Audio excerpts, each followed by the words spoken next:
Reading out now is on Daily Trust, Kanu new bandit frontier consequence for economy. That's one of our big story, and that's a story I'm taking. I just want you to come along with me so that you will not be confused. Now we're going to take the story again about the Kano New Bandit Frontier. Now, Kano State, long regarded as the commercial hub of northern Nigeria and a trading gateway for some neighboring countries, has for over a decade maintained a reputation as one of the region's most peaceful states. But the record now faces an unprecedented challenges. It is not as if Kano has been free of crime. At one point, phone snatchers operated with near impunity, while local gangs occasionally wreak havoc in some areas. Even between 2011 and 2015, when Boko Haram activity surged across the north, Kano was among the state's most affected, yet successful governments and security agencies managed to keep this threat under relative control. Now, this is talking about the Kano State, what has been going on in Kano State, and we believe that the government is actually taking control and taking charge of everything that's happening there, right there in Kano State. Now let's move forward to our next newspaper this morning before we go through other headlines. Now, the northern leader suspends mining back state police to tackle insecurity. That's on page 6 of the Guardian newspaper this morning. Page 6 of the Guardian newspaper this morning. We also have on the Guardian newspaper the Federal High Court order in Nestril FBN Quest case still valid. Court of Appeal grants interim restorative order reversing judgment procured by Nest Oil. That's also on the page 6 of the Guardian newspaper. And let's go to our one but not the least newspaper this morning. We have on the Blueprints newspaper this morning, we have Obasanjo, Goodluck, Idris, others celebrate Jerry Ghana at 80. I'm happy that at the midst of everything that is happening, we still have a little celebration somewhere to actually read out to us this morning, and that's on the Blueprint newspaper.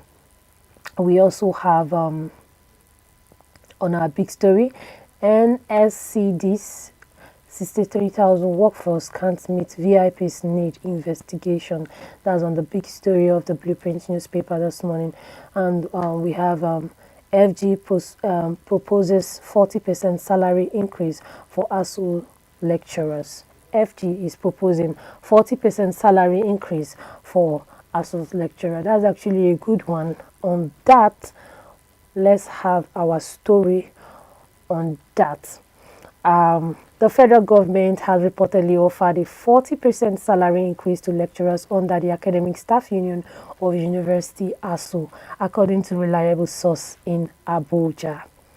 The proposal comes ahead of renewed negotiation between ASU and the government's team led by Yahaya Ahmed. The decision to return to the negotiation table follows a consensus reached during the union's National Executive Council meeting held in Abuja on Sunday.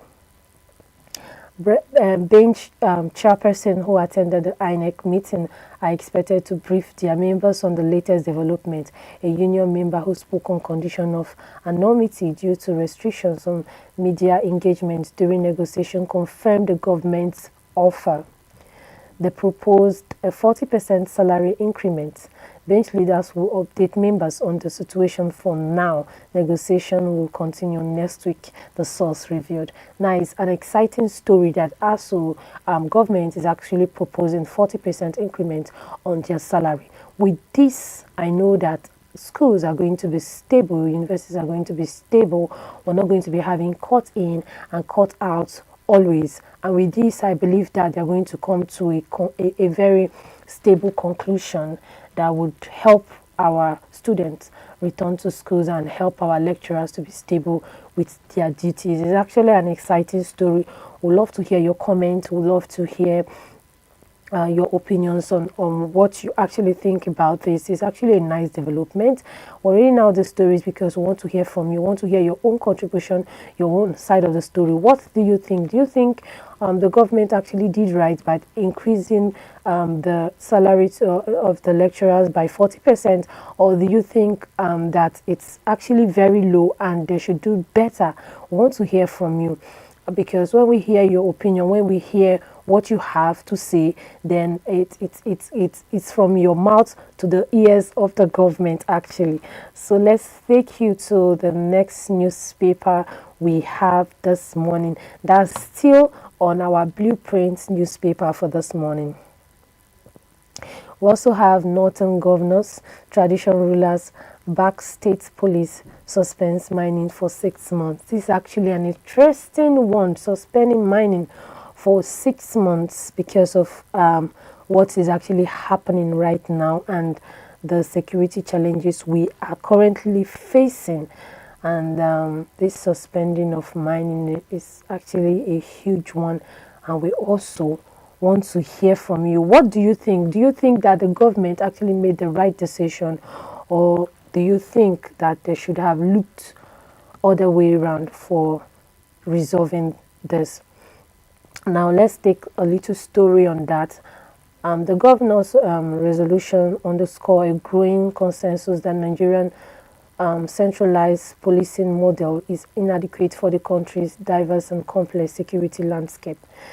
They urge that a centralized structure should enable more responsive, intelligence-driven, and localized investigation to threats. This push for state policing with heightened concern from various quarters about police safety. For instance, following recent adoptions, UBCP has reiterated commitment to community policing strategies, highlighting the localized nature of the security fight.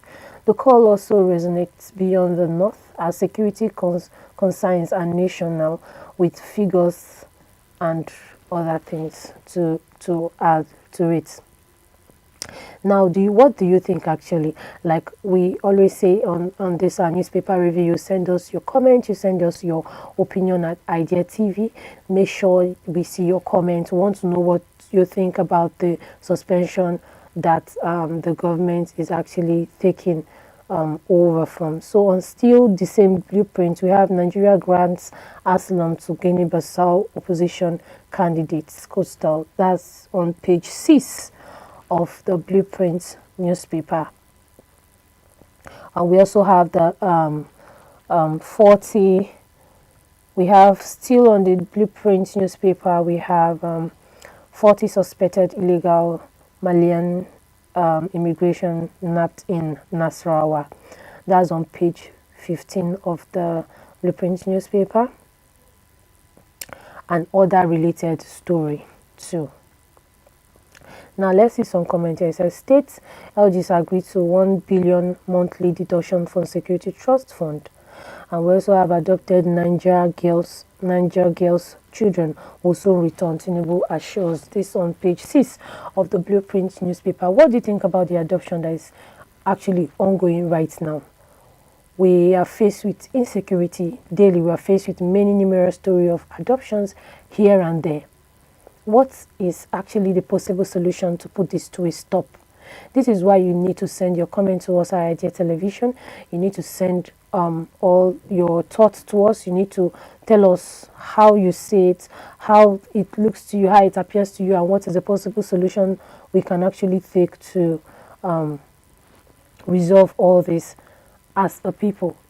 Even as the government is doing their own part, as a people, we need to do our own part too.